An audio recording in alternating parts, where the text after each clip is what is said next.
what a dummy!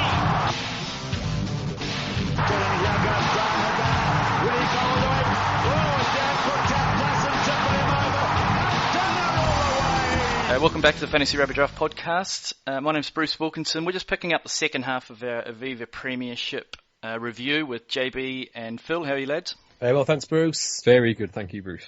Nice one. We're up to Newcastle. So who do we think is going to be the fly half for Newcastle? Oh, goodness me. Okay, so Mike Delaney. Yep. Now, Mike Delaney's not been the same player since... who did he play last year with the drop goals? I can't remember.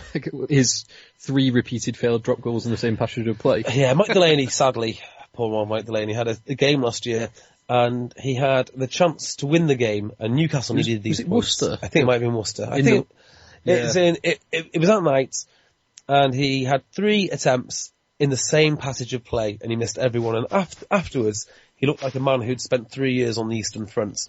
I'm pretty sure he's suffering some sort of PTSD. Don't forget, he suffered a lot last year. Yeah. They brought in a morbidly obese 45-year-old man in Andy Good to replace it for much of the season, and replace him very well. Andy Good did. Yeah, he's come from Claremont where they won every week. He was hailed as a hero. You couldn't, his money was useless in the majority of Claremont cafes. And then he goes to Newcastle. The Northern England, miserable. No one recognises him. No one knows who he is. Yeah, I feel for his family. He's going to come back to New Zealand like a shell of a man. So yeah, pick him. Pick Mike Delaney. We have him ranked at number 8, actually, out of fly halves, and in the 4th round somewhere. Okay, because the 2 backup fly halves, I presume they will be backup fly halves. You've got Joel Hodgson, who's been around the block a little bit, but never really done much. Still there. And Catterick is still there. He went there as a winger from he's northeast Darlington. Went there as a winger, and they converted him to fly half. But a couple of years ago, he had a consistent run in the first team, and actually did pretty well. Very well. What was the other? And Clegg, is he still there? No. God, he was at Oyonnax last year. Oh, was he? God knows where he is now. I'm sure he's moved again. Oh, right, okay. Yeah, so Catterick was very good. Don't waste your time here, boys. No. Okay. Back 3, I think you've got some value. Yes. Sorry, I meant purely at fly half. Fly half, yeah. Not worth your time. Not unless you have to, and you will, because there's only 12 starting fly half. Yeah. Someone's going to end up with Mike Delaney. That's right. I imagine. I know. So you're alluding to Gonover? I'm alluding to Gonover and Sonotti, and the Hammer. Yeah, all 3 are very high quality players. You might argue Gonover is like, well, no, he's not even that old, is he? He's 28. Gonover? No, he's 31, 32. Well, even so, he's a good player. And it's a plastic pitch. Yeah. Don't forget that. So home games will be interesting. The Hammer is Simon Hammersley. He plays at fullback. Deceptively strong. Interesting. So he actually plays at 15, does he? Because he's listed as a midfield in our game here. So that is an interesting point. If he's listed as a midfielder, get on him, because he plays 15 most of the time, and his kick return is very good. He's quite he's tall, quite a rangy runner. Do you know who reminds me of running is James Hook? Yeah, I can see that. Yeah. Yep. A little bit, and this is a massive compliment, but a little bit in the kind of Bowden Barrett running style. Mm-hmm. He's quick, he's tall and slim, quite a rangy guy. So if he's rated as a midfielder, definitely worth a look. Excellent shout. Yeah, the midfield isn't bad. The Argentine fella, Cecchino. I like him a lot. And who's the other guy? They've got Adam Powell and Chris Harris. Chris Harris is listed, yeah. Yeah, Chris Harris, who's a kind of utility centre winger fullback. There's some good talent there in the backs. I just think that if they're not getting clean ball, the pack's getting beaten up. They're good at home. I'd definitely have them at home. I don't know if I'd bother with them if they're away. If I could change my team, I probably would. Okay. So you got Hammersley at 15, Gonover on one wing, and Snotty? Yes, he missed most of last season through injury, but I've been reading a few reports pre-season, and he started their pre-season game last week. I can't remember who was it against. Yeah, and it's amazing, actually. They've got good reviews. Because he was playing in a newly promoted team when they first came up. He was usually on the losing end of almost every game they played, but he still scored tries. Yeah. And it just gives you the measure of the man. He's a very, very good player. Yeah, and we're also pretty strong on 2 first names. Oh, or two last names, actually, for that matter. Yeah, 2 first names and 2 last names. Unique combo. I like it. So we don't actually have him listed. I'm pretty sure we don't have him ranked, at least. We have him listed. We don't have him ranked. So there's another great shout. Yeah, that's just because he would have been injured and he didn't come up on our stats when we reran them. So this is a great call. He wouldn't have scored last year. That's right. I like it. Okay, so who's going to be the halfback there?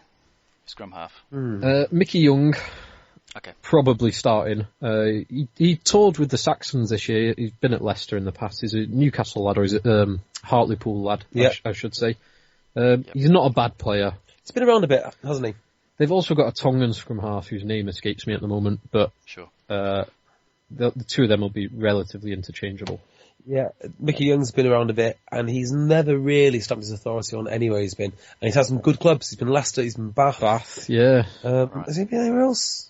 I think Newcastle twice. Yeah, Newcastle twice. So, yeah, we will see what happens.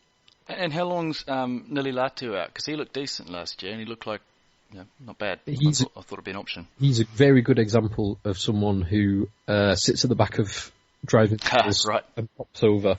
So, God knows whether that will change. I'm not sure. So is he injured at the moment? Have you got down? Yeah, he picked up one. I can't remember where he picked it up, actually. It's a good question. I can't remember. But yeah, I think I might have been playing for Samoa or something. Tonga or something. Yeah, pardon me. Yeah. Yeah, I think he might have picked it up there, and it looked pretty bad at the time. That's annoying. Buzzkill. There's another guy in their back row who was also injured for a chunk last year in Mark Wilson, who's a good shout, very good flanker, decent hands, and puts himself about a bit. So very high level guy. If you're looking at overall tackles, he might score well. Is there anything to be said here for the setup of Newcastle? Last year they went into games with 2 flankers at lock. Has that changed? Does that change anything? That's a very good point. Wilson, and who's the other one? If I could get Wilson as a lock, I would do it in a heartbeat. Wilson's listed as a loose forward here. Right. Yeah. So loses value. The opposite of what we were talking about before, yeah. That's a Henry Slade situation. Yeah. That's right. Is one of our favourite players, McLeod, still active? I think he retired. Oh. They replaced him with another transsexual witch. Oh, that's fantastic. In Maritz Botha. Like for like direct replacement. More transsexual witches, please. Where would I find one of these? Hang on. Open the checkbook. Love it. Alright, is there anyone else from Newcastle that we should be aware of? And I suspect you guys probably are thinking not great things for Newcastle from an overall perspective this year. Bottom or second to bottom scrap. They'll be in a scrap. Yeah, they'll be right down there. Okay, all right. Let's move on to Northampton then. Ooh, here we go. Now you're talking. Yeah. Let's start at 10. Who do we think is going to be the starting fly half? Well, the incumbent is Myler. Yeah. Mm-hmm. But I would have thought JJ Hanrahan will be pushing him very hard. Now that in itself creates a problem because I'm still not sure who will play there most of the time this season. Well, I don't think it does create a problem actually, because if you're looking, as Bruce says, to handcuff a player, those 2 are great. They don't get picked for their nations, and they're both high-end individuals. Yeah. I tell you, just to butt in there, this is really interesting. I did not know it was JJ Hanrahan. So when we went through our kind of rankings, we completely whiffed on this one. So does Hanrahan, he's got a chance at coming in at 10 and he kicks goals? Yes. No. Okay, because he's listed as a midfielder. So you could actually have both of them in your... Yeah, but one of them won't stop. Yeah, you don't want that. True. No, but you take a shot at Hanrahan, right? Though, just if on the off chance that he does kick goals, he's just good to have in your team. Full stop. If you were last pick, if you're late on picking a fly half, he might be worth a shout because if he plays, he's a bit more of an attacking, aggressive kind of player than Myler. I think he got a lot of time last year because Northampton did not have the answers to why they weren't winning. Okay. I think like the last roll of the dice as well. Let's just change the fly half. Yeah. I don't think there was really much science behind it. If they go well to start with, Myler will have that job and he will keep it. Yeah. Okay. And for the record, I am predicting Northampton to finish top 4 this year. I'm looking forward to seeing them go. Yeah. Okay. Their pack is monstrous. Now, whether they will score any points through that pack? I don't know. Watch out for Louis Pickemall. What a man. Yep. And he's one name that we actually do see quite a bit of in Southern Hemisphere, so folks coming up the north, he's someone that just sticks out like a sore thumb. Oh. How do you think he'll go in Aviva? Hopefully amazingly. I mean, I just can't wait to watch him play. So last season, they lost their go forward because they lost Samu Manoa. Samu Manoa. Yeah. So they didn't really have that go forward, but the replacement, because last few years, excluding last season, Northampton have been very good, always up there pushing for the final. So with Pickemall's in the team, I think that is kind of the missing piece of that forward puzzle. They've got basically 2 England front rows. Yeah. Mm-hmm. We've obviously got the England captain there. They've got a nasty second row. And their back row has it might even be the best in the Premiership. Demina Harrison you're alluding to, I guess. Yeah. He's come out of nowhere. He's very, very aggressive, very abrasive back row. I think that's that is the new cliche now, isn't it? Like abrasive. Yeah. Peter Crouch has got good feet for a big man. Yeah, good feet for a big man. Yeah, well, Demina Harrison's an abrasive back row. But I think that's actually a very fair description of him. You've got him, you can have Pickemalls, and you can pick from Ward or Callum Clark. Or Jamie Gibson. Or Jamie Gibson, of course. Right. Yeah, they are going to be monsters. Interesting. Now, have you got... So, the locks for Northampton, have you got Patterson or Sam Dickinson in there? Because both of them are kind of lock/back row. They both played a bit of lock, both played a bit of back row. Yes, Sam Dickinson will fit into the back row more comfortably than... Well, no, not more comfortably, but I think more likely to fit into the back row than Patterson. And maybe they won't get any game time because their back row's so stacked. Yeah, it would be hard to see. I mean, Tom Ward's not going to go on international duty anytime soon. No. Callum Clark might do, but I don't... I don't think he was in the 45-man squad. Yeah, so that's that. And then Pickemalls... Harrison, is he back in? Yeah, he's in the 45. Right, so actually, yeah, it's going to be very difficult for anyone to get in that back row, but, maybe Dickinson or Patterson, both of which were injured last year, and both of which were very important players for Sale Sharks when he was there, and Dixon the year before at Northampton. Now, front row for Northampton, I think should be right up there in terms of picks. Because like Jimmy just said, you could field two full England front rows almost. Sure. With the Waller boys, with Paul Hill and Kieran Brooks, with Dylan Hartley and then Mike Haywood. All of those boys are very, very good. Interesting. We don't have Hampton ranked as high as we clearly should. That's a good shout. Really good. I like it. I think sorry, I was going to say, I think they'll come third, challenging Leicester for second. They will be monsters. Is that right? Okay, question around Harry Melander then. So you said that it's going to be JJ and Myler. Do you think Harry Melander's got to look in to potentially be that fly half, or are they looking at him purely as a midfielder? Purely as a midfielder, I'd say. I would also say that. He played fly half in the under-20s because Theo Brophy-Clues was injured. Okay. So he would have started at 12, and for Northampton last season he started more in the centre or even at full-back a few games. Everyone around England thinks that Malander is going to be the next great thing, but at 12. He just happens to be so talented that they can slot him in at 10. And I tell you what, you guarantee he's not getting dropped.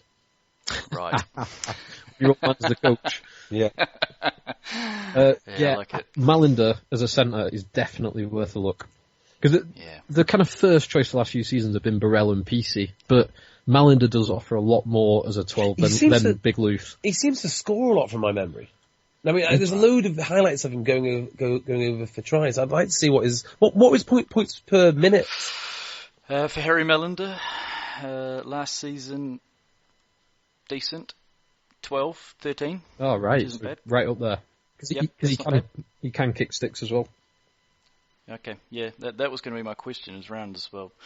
If you get a midfield somehow, JJ does take that. That'd be really interesting. Yeah. Okay. And I assume George North is going to be away with Wales for a wee bit. He will be, for the bare minimum though. So yeah, they do go away on international duty, but because of, because of the very strict regulation in the Premiership, if you're going to Wales, you get the international window and nothing else. So he doesn't miss the week before the international window, which all the England players would do, for example. Yeah. Right. Yeah. Gotcha. That's a good point to note. So, and I think he'll score a shed load, right? Yeah. He's a good player. They've got some other talented back three players. Something about George North as well, which I think people need to know. Even though he's international, I'm sure, was it last year or year before, he had more minutes of Premiership rugby than anyone else. Okay. Well, he was the one after, about 2 years ago or a year ago, after the 2013 Lions tour, they did kind of 2 years on, who had played the most rugby. So you had people like Tuolagi and Tom Croft had played half a dozen games. And George North had played the most games post-Lions. Yeah.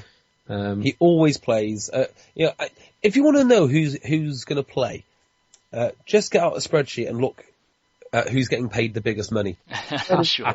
Always plays. You don't spend the money and not play him. Yeah. Which leads on to one of the new signings there. So Nick Groom, is he just going to slot straight in at halfback? I have no idea about Nick Groom. He'll be second choice, I would have thought, behind Lee Dixon. Okay, all right. Good shout. Last few seasons, they've used Lee Dixon and Khan Fotuali interchangeably. They kind of play. They start one week and he plays 50 minutes, and they start the other the next week. Okay. Now, I would assume that Lee Dixon will be the starting, and it'll be interesting to see whether Groom kind of fills that alternating slot, or whether Dixon can make the 9 shirt his own. Right, gotcha. And Foden's going to be 15? Foden. Have we seen anything from Foden of any note over the last year? He's still a decent Premiership player. I've no doubt about it, but I think injuries. I mean, what I'm trying to say really is, I think you might get some value here. Because last year, he's not really been on the scene, whether it be injuries or what have you. And the year before that, he was absolutely electric. So whether he bounces back or not, I don't know. But if you're going off last year's stats and people are overlooking him, that might be a really good value pick, actually. Yeah, it's not a bad shout. But there is some other value in the back three, particularly in RC Tuala. Ooh, okay. Yeah. Okay. Yeah. Handy player. He's played 15 and wing, so they've used him kind of interchangeably. It is a bit of a gamble because he won't always start, but when he does start, he looks good. He's a good player. It's kind of a good indicator that he might start in the future. That's right. So he played 162 minutes last year, which is minimal, but he had 13.5 points average. Which is right up there. So yeah, he might be a really good one. Maybe not necessarily to draft, but if you can get him and you see him, he actually is going to be starting. Yeah, good output. I suppose the last issue here is the PC boys. We've not mentioned them yet. Sure, they've been solid starters for Saints for 3 or 4 years now, and it's hard to look past them. They won't miss much through international. Yeah.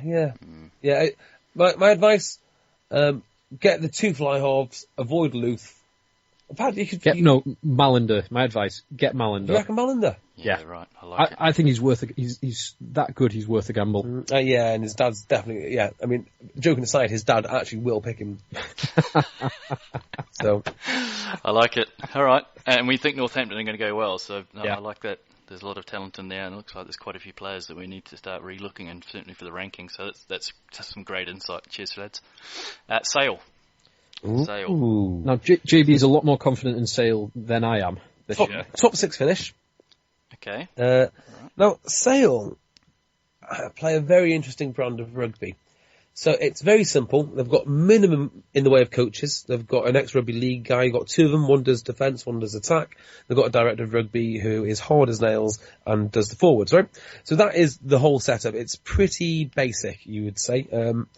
But they get results, and everyone there plays. They've got this kind of rugby league style attack, and if you look at the points that they've scored in the past, like last year they had a draw against Saracens, they had a win against Leicester. They only lost 1 game at home all season. The last game of the season to Gloucester. Yeah, of all teams. So, they're not a fancied name. But I think they will do really good things this year. And if they can take their home form and win a few more away grounds, real serious proposition. Now, when I was looking at Sale, or when I was thinking about Sale before this, I wrote down value, because I think there's a few talented young English players who not a lot of people will go for. In Will Addison, agreed. Mike Haley, agreed. Sam James, Now, Sam James, if you don't know, Sam James is an incredible talent, and he's also a minor royalty. There's a tiny town called Wilmslow, and he actually calls himself the King of Wilmslow. I've heard this on your podcast. Yeah, Brilliant. I mean, watch out for this guy. You don't get your own town unless you're seriously good. So there's those three, and as number 8, Josh Beaumont, he might not be very highly ranked because he was injured for a lot of last year, but he's deserved an England call-up. He might be the England 8. No. Why not? Ahead of Billy. Well, I mean, last year and Nathan Hughes. Nathan Hughes. Nathan Hughes. Sorry, boys. Yeah. Last year they had, what's his name? Fill in. Jack Clifford. Now he's in the squad for a reason, and he's Sales club captain, so he's going to have plenty of chance to shine. Yeah, I think that he'll get a bench spot, and he might even. He could get a bench spot because he can play 8, 6, or second row because he's 6'7" and 18 plus stone. Yeah, he used to be a fly-off too. Until he was about 13. Yeah, but actually, you do make a good point that Nathan Hughes and Billy are a tremendous duo to get past. So actually, he might get more club time than I originally thought. Yep. Which is good for us. So those players I've just listed will probably be sleepers. I can't imagine any of them will be near the top of your rankings. There's 2 others who definitely won't be anywhere near the top of your rankings. In 2 players that have just come into the league, and Josh Charnley, who's a rugby league player who is phenomenal, has a phenomenal scoring rate in rugby league. Yeah, he looks built for rugby union as well. Big physical. Wheels, right? Yeah, and he's kind of like a northern English version of Jack Nowell. He's got bad tattoos. He's got a crap haircut. Yeah. Think of the worst, most vulgar expression of Australian rugby. Right, and that is Josh Charnley. It might be very like, it's the hair, it's the tattoos, it's the very tight trousers. Yeah, he definitely loves like an espresso. He's very hipster, isn't he? He's got a couple of French bulldogs, I think, from his Twitter account. Craft beer drinker, sure. Oh, without a doubt, definitely. Oh, you can see the residue of it on his rubbish moustache. So he's worth a look, and also AJ coming in from the Pro 12. Yeah. Won the Pro 12 with Connacht last year, international fly half for the United States, and will definitely be their first choice fly half, unquestionably. Well, do we know this? Do we know anything out of the camp? Have you heard anything? Interesting. No. Right. I've seen their sevens team playing. I saw they beat Fylde, who are tier 3, 8-2-1-0. And how did he look this weekend? I've not seen him. Right, I think they played a bit of youth and experience. Yeah, and their backup is a guy called Dan Mugford, who came from the lower leagues. And actually, it's going to have to be one of those 2 playing. So, again, if you want to handcuff and, so you definitely know you've got one of them in, that would be very easy to do. Whether you want to do it or not, I don't know. AJ McGinty's a really good shout. We don't have him ranked, so yeah, that's a good deep sleeper. Well, just to consider this as well. Last year, Sale did not lose a single scrum on their own ball up until Christmas. Wow. They all, if you want opportunities to kick, Sale have plenty of opportunities. So, yeah, he might be a very good player. So, Josh Charnley, going back to him, do you think he'll go straight in? Do you think they had a leaguey settle in the Aviva Premiership? Because there's a bit of a transition in Super Rugby, certainly. I presume he's still playing for Wigan now, because their season doesn't finish for a couple of months. I think he's joined. Okay. I've just got I don't know that for certain, I just have a feeling I might have seen it somewhere. Okay. I think he will settle in there easier than, say, you would if you went to Bath. Now, yeah, Bath do have an ex-rugby league guy at the time in Mike Ford, but if you look at Sale, they've got Paul Deacon, who's the attack coach. He is a Wigan lad, an ex-Bradford, and they also have Mike Forshaw, who's another rugby league guy. So it does seem like a very friendly environment for a cross-court guy to fit into.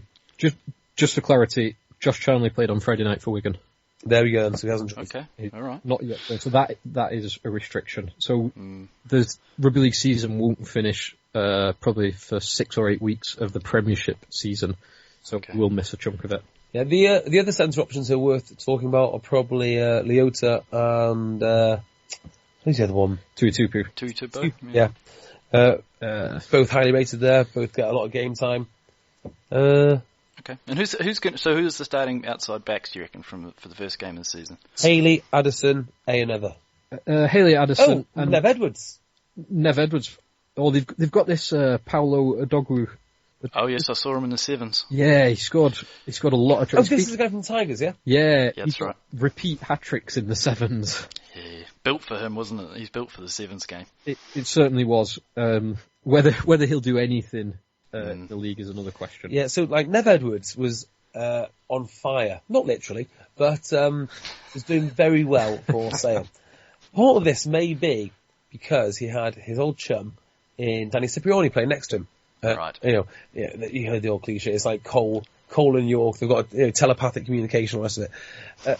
The counter argument to that, which I've actually heard from some Sale players, is that he'll do better without Danny around. Yeah. Okay. So this might be a real good year for Nev Edwards. Yeah. 12 points per game. Oh, really? Yeah, decent. Alternatively, it could be an absolute disaster. So, at your peril. I would say he would be the starting wing alongside Addison, particularly with Charnley unavailable. Yeah, I think if you've got a choice out of the two of them, would you have Charnley or Nev Edwards? Not Charnley, sorry. Addison or Nev Edwards? Oh, Addison. Yeah, agreed. Addison. Yeah, Addison's 14 points per game. Yep. So he's got that extra couple of 3 points. Yeah. All right, and how do you think Sale's going to go with the loss of Cipriani? I think actually AJ is probably a good replacement. Okay. I think that losing someone like Tommy Taylor is a bit of a blow. He's a very good. His hooking and his line out are very, very solid, and he's incredibly fit. Great engine on him, so he's good all around the park. So I think that's almost a bigger loss than Cipriani. Sure. Because Cipriani, particularly after he'd signed for Wasps last year, he looked disinterested at times. I'm glad I was sitting down when you delivered that news. That's shocking. All right, anything more for Sale? No, I think so. I think... Middle of the pack? I tell you what, you might get a few more tries from their 9 than you usually would. Short range, sniping tries. Your man, obviously, is going to be Mike Phillips. Mike Phillips. Do you reckon he'll start ahead of Stringer? No. I like it. He might do. You never know, do you? Tough. Yeah, it's a big name, and I think in drafting as well, it's important to note that folks probably will go for the name. And I know Stringer certainly has a name as well, but Mike Phillips is someone that they'll see, heard of him, put him in my team. So there's a chance he might not actually be starting, right? Yes, there is. Yeah, I see what you're saying, yes. Yeah, I think leave Mike Phillips for other people to worry about. Because he's a big name, other people will go for him. You can get better value elsewhere. Yeah. Perfect, good call. All right, let's move on to series then.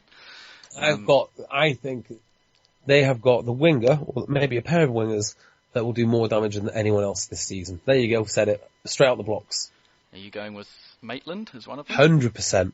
Interesting. So I was really high on him, and I got shot down in our ranking summit, and since then a few other folks have said something similar to say that he may not be starting when all's said and done.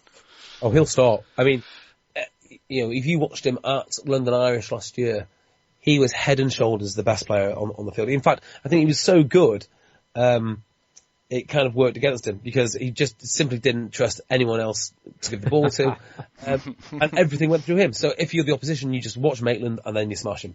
And that way you'd shut down Irish. Well, you can't do that with Saracens because they've got so many other options.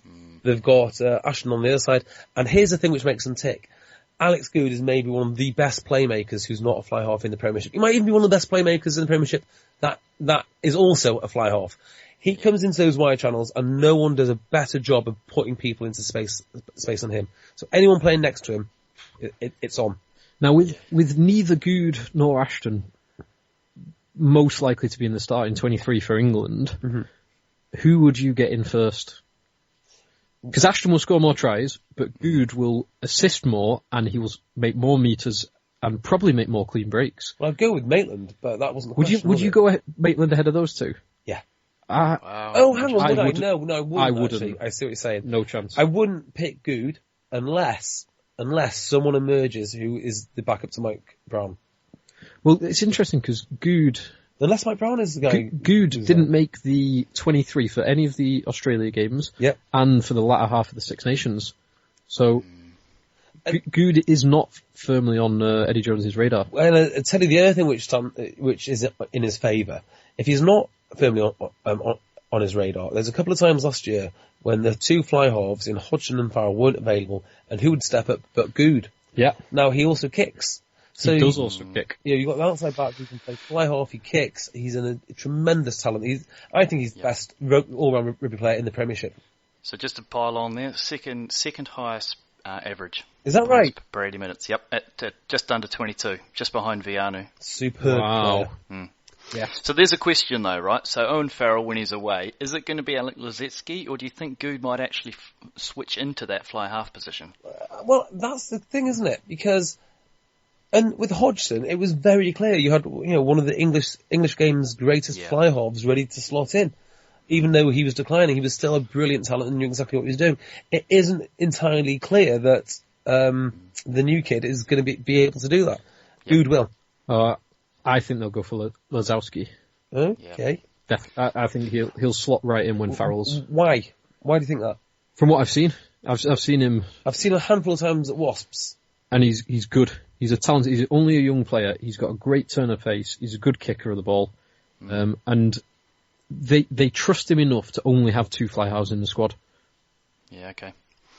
That's an interesting one because if and we're kind of talking about this earlier with the top three picks, is that you've got a fairly clear handcuffing situation, whereas there was enough doubt for us in our ranking summit that whether it's Alex Lezetsky or whether it's going to be Alex Good that slots into that fly-off. That's why we knocked down Owen Farrell to about number 10, I think it is. If you could guarantee me that Alex Lezetsky was his backup when he was away, then Farrell would be the number one overall pick because he had a high points per game. I would not be willing to make that bet until I've seen it. Yeah, sure. I wouldn't. I think that is what I would bet on, but I can't guarantee it for you. Yeah, no, that's a good call, and that's kind of similar feeling that we had in the office as well. Is that it's just, again, you don't want to screw up that first pick, and there isn't a 100% clear handcuffing scenario there. Where do you rank Tompkins as a centre? 18th as a centre.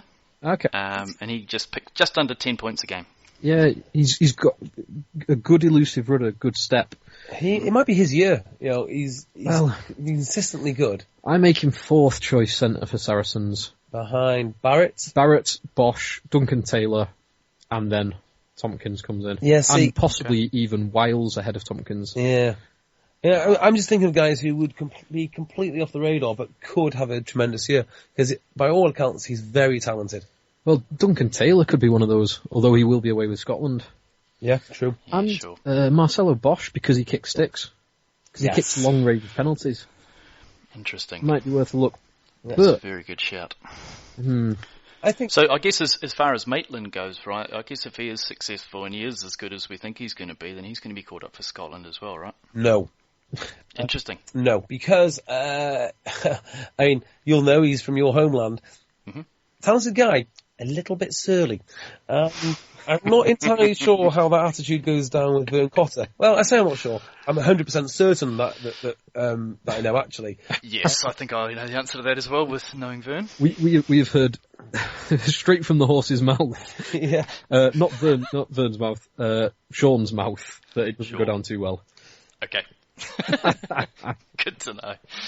Well, that's a good shout then. If you do believe in Maitland and you do believe what he's going to do, then he is going to rip up trees and be on the end of a lot of tries. I would think so, yeah. I'm still not 100% convinced. I'm going to go. Hear me now, believe me later. Dave Danishak, trademark. I like it.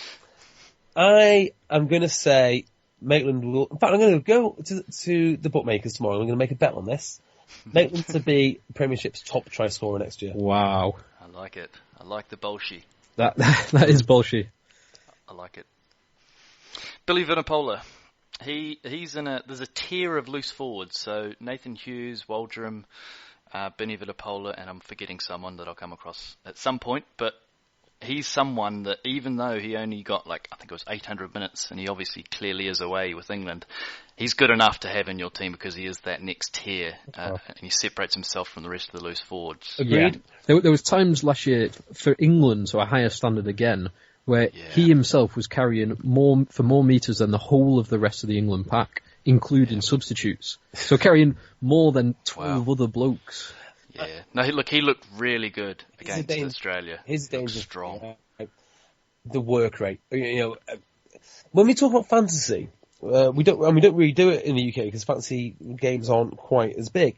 Mm-hmm. If you look at the US model, they always talk about running backs, and they always talk about tread on the tyres and all the rest of it. Yep. I worry about the wear and tear on Billy Vunipola. I'm not so sure. I mean, can second-hand value in a few years' time? Yeah, sure. To careful owners, not really. He played under Stuart Lancaster, where he was the only carrying option in the whole pack. Right. I worry that how long can you play like this for? Yeah, sure. Sure. I'll ride it till it bucks. Yeah, I think you're probably right. I mean, there's no danger of him. Who knows? Who knows if there is? But I would say he's perfectly fit for this season. If you can get him, get him. Hmm.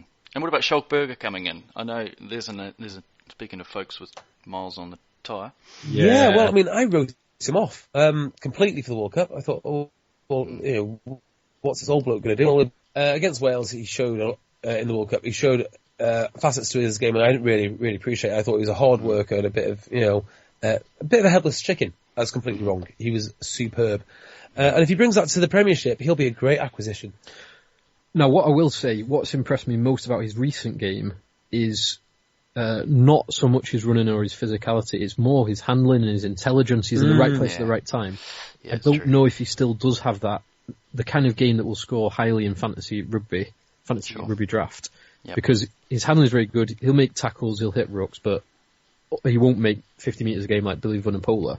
Sure. If I was going to go for someone in this Saracens back row to do that, besides Billy, I'd have a look at Michael Rhodes. Would you? Yeah. Okay. He's I do like Rhodes. Very good player. Oh, yeah. I've always liked Jackson Ray when he comes on, but I'll be left out of town for that. Jackson Ray's a good player, but it's game time. It's how much game time he gets. How easy is it to sub players in and out, Bruce, when you come to Six Nations? Well, it just depends on what positions you want to do it in. So, as I say, I think you probably, when players you want to get that tier of loose forwards, so one of those top four. So you definitely want to have a loose forward bench player to cover Vunipola when he's away. Yeah. And the same thing with a fly half as well. So then you've all of a sudden got four that you want on your bench, and you want a lot of outside backs to be made up of that, because there's a lot of attrition in there where the points are as well. And if you hit on one of those kind of flyers, if you will, outside backs, then it's gold dust. Got you. So I consider Jackson Ray to be the best bad player in the Premiership. Okay, I reckon he's probably got a shed load of points, because I seem to remember him scoring a hat-trick last year. Right. Yeah, what's his points per game if you've got them? Jackson Ray is 6. Okay. Not massive. How does that compare to someone like Billy? Billy Vunipola is 16. Wow. Yeah. Yeah, so they're on a big tier, that as I say. And Nathan Hughes and Waldron are right up there with him, around that 16, 17 points per game. Yeah. That makes sense. Itoje, obviously, in second row. Yep. Is worth a look. So is Cruis, actually. Because Cruis has crashed over for a few tries, even for England. He scored a couple. Sure. And obviously their front row is quality. Is absolutely class. With Mako, it'll probably be Vincent Koch starting at tight head ahead of Petrus, and then you've got Brits and Jamie George, who can both run in tries and both do run in tries. Yeah. So, that's an interesting one. I forgot to mention while we were on sale. Mm-hmm. Have you got Cameron Neild listed? Cameron Neild, yep, front row. The front row, because last season he played a bit at open side flanker. He's a young hooker, but very good as well. He can play back row. So that inflates the Sale front row a little bit. Yes, it does inflate the Sale front row a little bit. And also they brought in Halani Arlika, he's getting on a little bit, but he can also run in tries. He's a monster. His highlight reel is pretty handy. Nice. And just to go back to Jamie George, if folks that haven't listened to the Egg Chasers podcast before, it was about 2 or 3 months ago. There's a great story about Jamie George and James DeGale. Very amusing. I can't remember who actually said that. Yeah, that's you, I think, JB. Yeah. Very, very good. Go and look that up. Yes. Right. Anyone else from Saracens apart from their front row? Well, the nines are quite interesting because you've got 1A and 1B, or what have been 1A and 1B in Wigglesworth and De Kock. But there's a young lad, Ben Spencer, who is very talented. He's getting more and more game time year on year, and can also kick sticks as a... I was just about to say, I'm looking at his stats now, and he's got 3 or 4 penalties, 4 or 5 conversions. Yeah. Yeah, he can also kick sticks. He's done it more in LV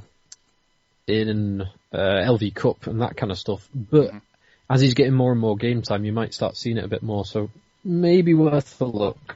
Sure. Okay, alright, let's go into Wasps. Goodness gracious. I'm not too sure where to start with Wasps. Okay, the first question I need to ask you is there any penalty for conceding points? Not for conceding points, no. For giving penalties away? Yes. Yeah. So we just need to be concerned, don't we, about points generation, if you like. Sure. Right, I guess we probably should start at the fly half position. So, going on a theme that we mentioned before, you don't pay big money to put someone on the bench. Cipriani. Starting? No, not for me. I think he will. I completely agree. Don't get big money to go on the bench. And he's also, it's his hometown club. Well, it's not. It's in Coventry, mate. It's his home club. It's his first club. First club. He's from London. I think he'll start. Also, you don't have to worry about Cipriani going off for England. Because even with the 45-man squad, he's not made the cut. Mm-hmm. Interesting. I don't think if you've got a guy like Gopeth, who is on major money... by the way, does anyone know anything about Gopeth from New Zealand? Is he like just the one... Not really. Not really. He left when he was young enough that he hadn't really made a super name at that point. So there isn't... It's very peculiar when people talk about Gopeth as some star fly half. You know, who? Because he's probably the best fly half. Well, he's what, top 3, top 4? In the Premiership, yeah. His points per game was really good last season. He was like 19.5 points per game, Jimmy Gopeth. Yeah, he's won a couple of Ireland Cups. He single-handedly kept the team up. And I think if he stays at Wasps, he might win something again. He's going to finish with an amazing career. Wasps scorers in the Premiership last year. Yeah. Top overall point scorers in the Premiership, so that would significantly help him and boost his average. Mm-hmm. Interesting. I agree that Cipriani will start, though. I agree with you, Bruce, that money plays. I think so. You agree with me? That was my saying. Yeah, but you've got the full start.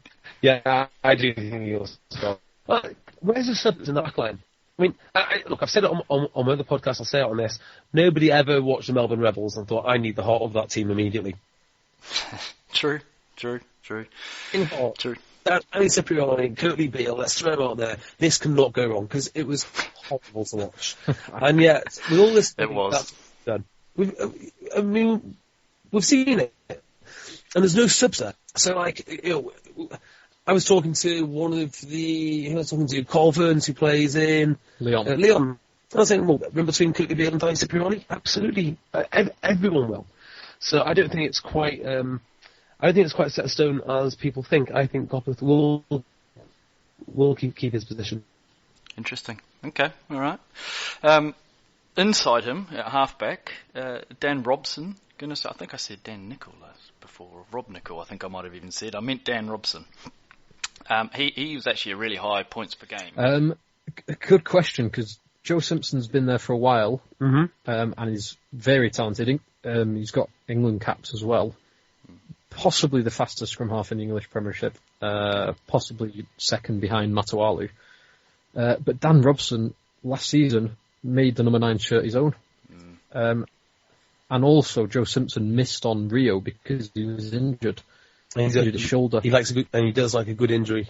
It feels like a good injury. Well, I would say that Dan Robson would be their starting first choice. Okay. Well, that makes us feel a little bit better because we have him ranked as number one halfback. His points per game was about 14, which was about 2 points ahead of a goal kicker and Greg Laidlaw, and then there was daylight after that. Wow. Yeah. If you saw any of him for the Saxons against South Africa, when he was on one leg for half of it, and he was still looked absolutely outstanding. Okay. So, I think he's worth a punt as your scrum half. Okay, all right. So who's going to go outside Cyprian? I assume they bought Beale to play at that 12. There's no real thought of him at 15, especially now they bought Willie LaRue. Yes. My thought was that Beale, when fit, would be the starting 12. So they've obviously now, since Beale's injured, they brought in Kyle Eastmond, who will start at 12 until Beale returns, with then Elliot Daly outside him. Yep. Good God. Yep. I mean, they're going to score a shed load of points. A shed load of points. Yep. I think they'll concede a lot. And so who we got? We've got Wade on one wing and Frank Halai on the other, is that right? That'd be your starting. Where do you have Rob Miller? Right. Yeah, so we had him low, but now we've got him at 11th outside back.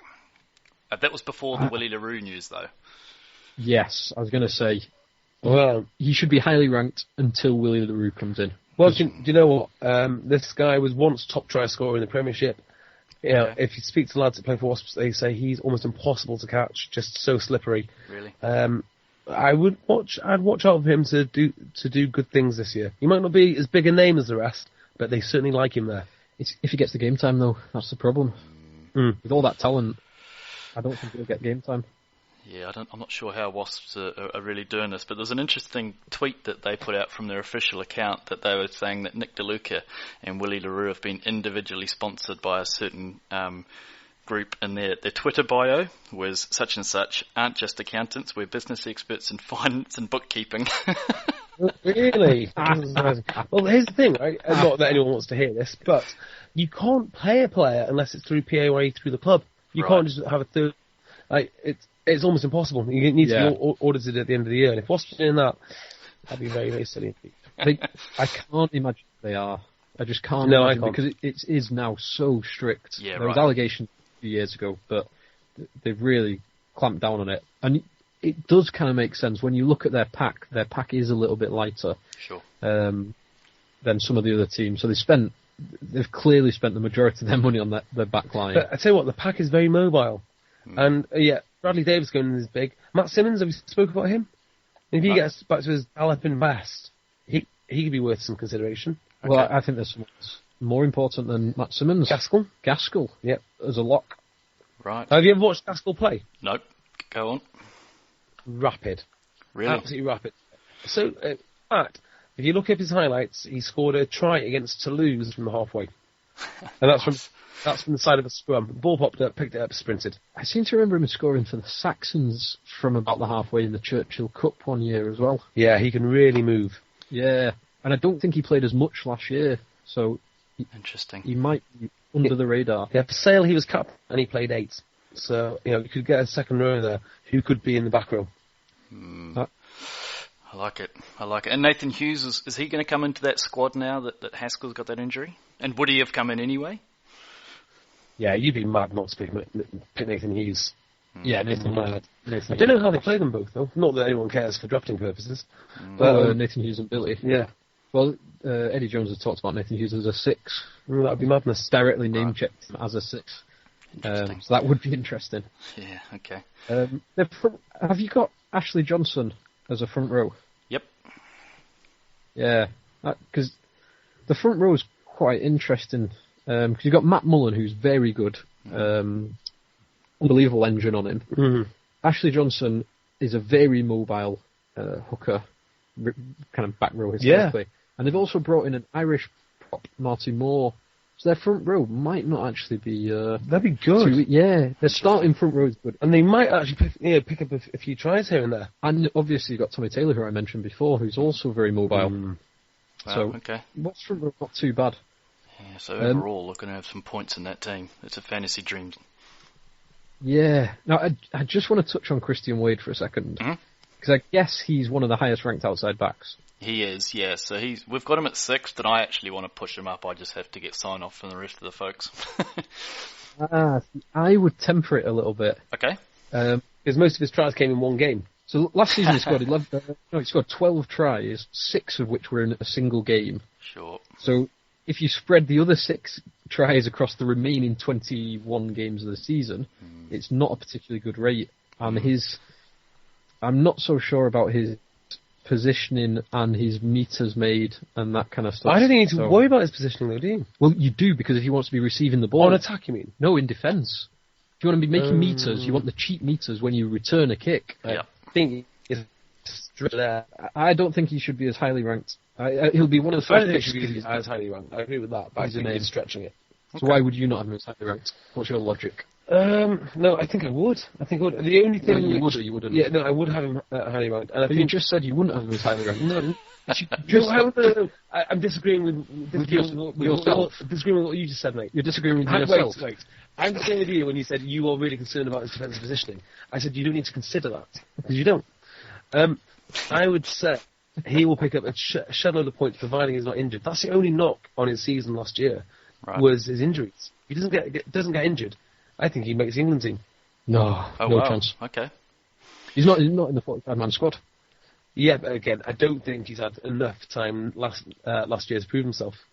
He proved himself enough to make the Saxon squad. No. And to score 6 tries in a single game. Yeah, but exactly. Exactly. So wait, are you agreeing with me? He hasn't got enough game time. He hasn't got enough game time to get into the main squad. But he will do. Okay, that's interesting. It's a consideration. So you're effectively both saying just kind of pump the brakes a little bit? No, I'm saying go full speed, get Wade. Yeah, after initially saying hold off on Wade. No, when did I say that? When did I say that? JB is now saying go full speed ahead. Quite incredible. I like it. So there's going to be points in this. So how Wasps will they go as... in fantasy it's going to be a lot of players that people want to select, but how will they go just as a general principle? Mid-table? 4th, you reckon? Yeah, they'll be pushing for the top 4. It's so competitive, right. And they're slightly weaker pack, and probably lack of defence in their backline could cost them. So I don't think they're guaranteed a top 4 spot, in my opinion. Yeah, put it really simply, Bruce. Saracens will win the league. That's already decided before we would kick the ball. Sure. Everyone else down to... then you got the bottom 4. Bristol, Gloucester, Newcastle, and someone else who I've forgotten. Worcester. Yeah. And then everybody else in between can end up anywhere. Okay. Yeah. Yep. All right, gotcha. All right, let's move on to said Worcester. Start at the fly half position.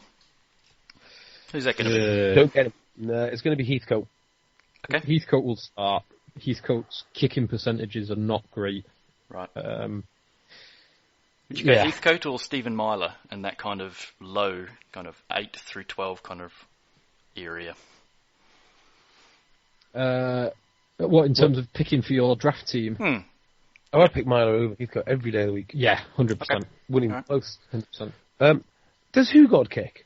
No, not from what I've seen. Hugod is a very good shout for a 9. Yeah, that's decent. I don't know, where do you rank Ben Tail? I like Ben Tail. I like the podcast. I like the banter. We haven't got him ranked at the moment. I would suggest he's in for a miserable year. Like the most miserable year. He's got a situation now when he's going to be playing in one of the worst teams, in one of the most competitive leagues in the world, against, I think, the best defences in the world. Mm-hmm. I just don't think it's going to be very different to playing Friday night in Treviso for Leinster. Sure. Very different. Good shout. So if anyone's thinking of drafting him, I don't know. We'll have to. It might be worth looking at Ryan Mills as a low draft. Yeah. Because he plays 12, he can run, he can pass, and he can kick, and he does kick sticks a little bit. Yes, you're right there. Milson, a cracking little player. So I'd have a look at Mills ahead of Theo. And I would definitely have a look at Bryce Heem, Cooper Vuna, and Chris Pennell in your back 3. Right, yeah, okay. What about Tom Biggs? He's kind of third choice or something now. Those 3 started most of last year, and they're all good. They're all good players. So we have Heem at number 5 and the outside backs, and then Cooper Werner at 11 and Chris Pennell at 13. So yeah, fairly highly rated. And probably more highly rated than the majority of the rest of the Worcester team, I imagine, comparatively. Absolutely. The only other player I think is worth consideration is Francois Hogard. We touched on him. He's our number 3 halfback. And the reason for that is he often switches at the end of the game and just slots onto the wing for the last 5 minutes or so. Yeah, he scored a few tries because he only played a handful of games last year, didn't he? Yeah. I don't think there's anyone on the pack that's worth talking about. So no, we don't have anyone in the 100. Yeah, top 100. In that pack. I think Marco Mama, who's coming from Bristol, could potentially. I'm sure they've got a good 8 who's been injured all last year. They've got Van Veltzer, who was captaining them a bit last year, and Dowson as well. No, not really. They're good players, but I don't think they're going to win you many points. Sure. Yeah, I'll be looking at the Worcester pack. Yep. Unless you're really down on your. You're reaching.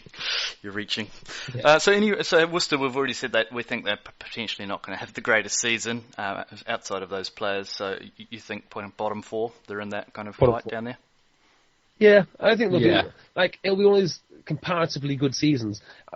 Don't be surprised if the team that gets relegated this year has the highest point total of any team ever to get relegated. Okay. Yeah, I can see that as well. But Worcester losing Dean Ryan, who's worked with the squad for 3-4 years, and brought some of the young English players through. They've got a few kind of mixed journeyman players, but they have got some young English players coming through. Him leaving the club partway through pre-season will have a big impact on Worcester, so I wouldn't expect too much from them. Okay, perfect. And that kind of wraps up the review of all the clubs. Anything from just that you may have overlooked or missed or want to cover off before we sign off? All I'd say, and I've kind of alluded to it before, is this is going to be a fiendishly difficult task to pick your fantasy team, because of the sheer quality and the sheer competitiveness of the league. Yep. You know, I guess if you were doing a Super Rugby equivalent, which I know that you do excellently, Bruce, you would just go and pick everyone in the New Zealand teams. So it's not a bad part. Nearly straightforward in the Prem. Yeah. And also, it's going to be a nightmare. So things like only having 12 teams as well, but just the supply of players make it even harder, and the scarcity of points, and as you see, the defences. It's all going to be like this perfect storm of it's going to be a battle out there this season. All right, no, that's great. No, really appreciate the time, folks. Who's on the Rugby Dungeon this week, JB? This week, so I've gone a little bit off script this week. I have got a Welsh blogger who has done loads of work with like the structure of the Welsh Rugby Union, and we get really deep into the regions and why it doesn't work. And if you're a Welsh fan, do you listen? Well, if you want to learn something, do, but you won't sleep well at night after he's finished with you. Tomorrow I am interviewing... who have I got, Phil? Please remind me. Kieran Brooks. Oh, nice. And the week before that, we had Carl Ferns of Leon, and we can expect quite a few big names to come as well. Very cool. Tune in for that, and tune into the Egg Chasers as well. It's every Sunday the folks put it out, so it's a good listen. It's the right balance of a bit of banter and a bit of rugby knowledge dropped. Like it. Yeah. Before I get you go though, I've got to ask you, who's going to be your number 1 overall pick? If I had to put a gun to your head. If I don't, because legal reasons. Yeah, of course. And we don't condone that kind of behaviour either, do we, Bruce? At all.